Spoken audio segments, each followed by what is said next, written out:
Beyond Fairy World, Fairy Tales presents Hansel and Gretel. बहुत पुराने जमाने की बात है। घने जंगलों और ऊंचे पहाड़ों के बीच हैंसेल और ग्रेटल अपने बाबा और अपनी सौतेली माँ के साथ रहते थे। उनकी असली माँ बहुत पहले ही चल बसी थी, लेकिन उनकी सौतेली माँ उन दोनों को बिल्कुल पसंद न करती थी और उनसे जान छुड़ाना चाहती थी। इन यतीमों का बोझ मैं कब तक उठाऊंगी? मुझे आखिरकार इनसे छुटकारा पाना ही होगा। फिर एक साल पूरे गांव में ऐसा अकाल पड़ा कि लोग दाने दाने को मोहताज हो गए और सबको खाने के लाले पड़ गए। हम खुद भूखे मर रहे हैं। इन बच्चों को और कितने दिन खिलाओगे? वो मेरे बच्चे हैं। अगर इन्हें जंगल में छोड़कर नहीं आए तो हम सब भूख से मर जाएंगे। मैं ऐसा कैसे कर सकता हूँ? कल सुबह इन्हें जंगल ले जाओ, बहुत दूर, जहाँ से ये कभी वापस ना आ सके। कमरे के दूसरे कोने में हैंसल और ग्रेटल ये सब सुन चुके थे। भैया, क्या हम सच में छोड़ दिए जाएंगे? नहीं ग्रेटल, मैं तुम्हें कुछ नहीं होने दूंगा। उस रात हैंसल चुपके से झोपड़ी के बाहर निकला और चांदनी में चमकते छोटे छोटे सफेद पत्थर इकट्ठा करने लगा।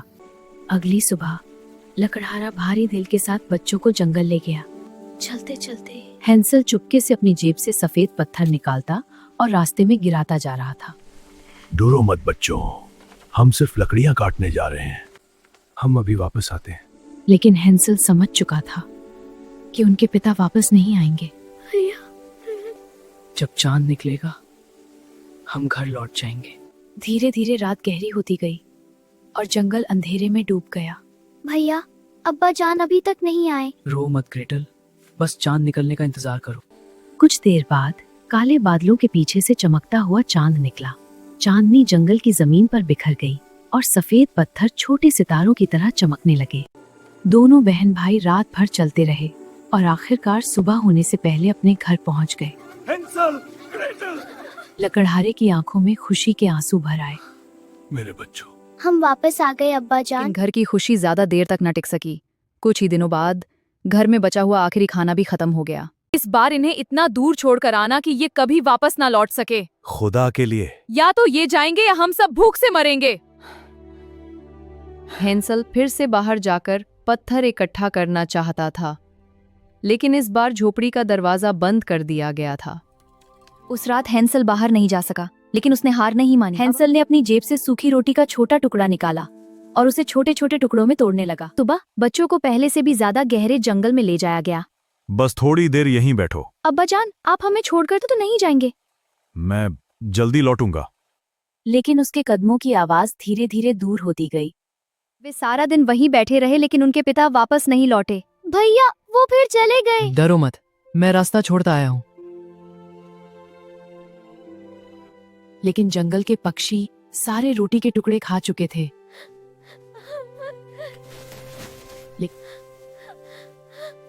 हम घर कैसे जाएंगे? लेकिन पहली बार हैंसल की आवाज में भी डर था। एक दिन गुजरा, फिर दूसरा। हैंसल और ग्रेटल जंगल में भटकते रहे। भैया, मुझे बहुत भूख लगी है।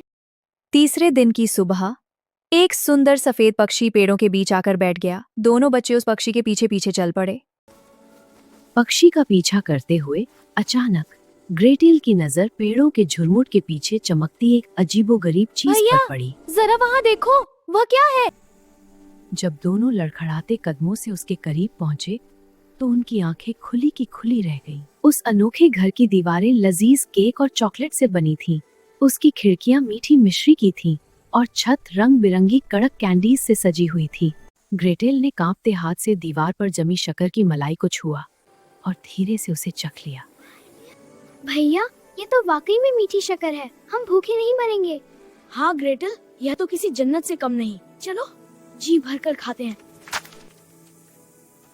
वाह भाई, ये आइसिंग इतनी मीठी है जैसे जन्नत का जायका। जी हाँ ग्रेटल, ये जिंजर ब्रेड भी बहुत मजेदार है। बच्चे अभी मिठाइयाँ खा ही रहे थे कि प्यारे बच्चों, डर क्यों रहे हो? डरो मत, अंदर आ जाओ। वहाँ गरम खाना और नरम बिस्तर तुम्हारा इंतजार कर रहे हैं। बच्चों ने अंदर जाकर बिना रुके खाना शुरू कर दिया। इतना स्वादिष्ट खाना मैंने कभी नहीं खाया। भैया, मुझे अब डर नहीं लग रहा। रात होते ही जब बच्चे सो गए, उस औरत का असली चेहरा सामने आने लगा। वह एक चुड़ैल थी। चुड़ैलें बहुत दूर तक साफ नहीं देख सकती, लेकिन इंसानों को सूंघ सकती। अब वह शिकार के लिए तैयार थी।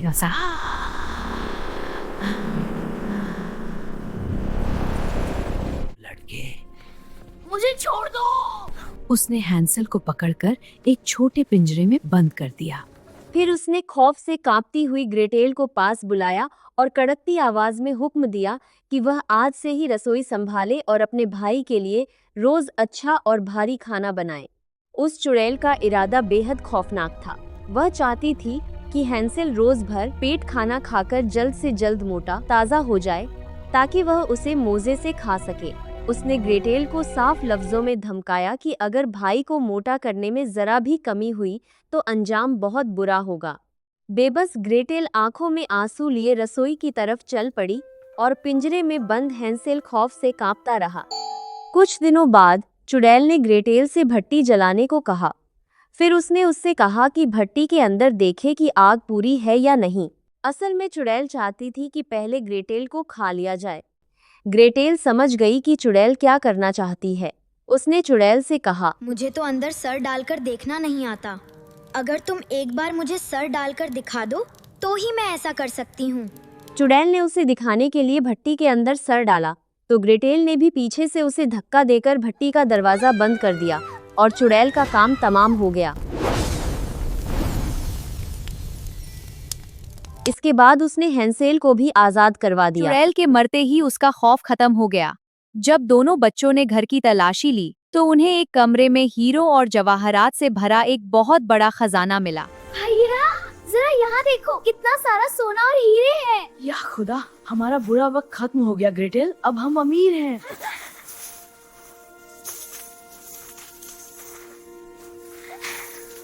इसके बाद वह चुड़ैल के घर से निकलकर जंगल में रास्ता ढूंढने के लिए चल पड़े। चलते चलते वह एक बड़ी नदी के किनारे पहुंचे। हम इसे पार कैसे करेंगे? मुझे कोई पुल दिखाई नहीं दे रहा। देखो, शायद वो बत्तख हमें दूसरी तरफ ले जाए।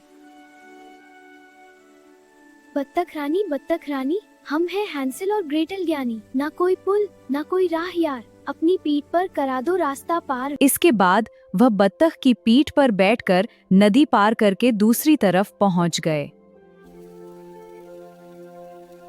नदी पार करने के बाद बच्चे अपना रास्ता ढूंढ ही रहे थे कि एक लोमड़ी उनका खजाना लेकर भाग निकली। लोमड़ी रुको, हमारा जवाहरात पकड़ो। रुको, ये हमें कहीं ले जा रही है, लेकिन कहाँ? लोमड़ी असल में उन्हें घर का रास्ता दिखा रही थी। लोमड़ी का पीछा करते करते वह अपने घर पहुंच गए और लोमड़ी उन्हें रास्ता दिखाकर गायब हो गई। वह खुशी से अपने अब्बा से लिपट गए।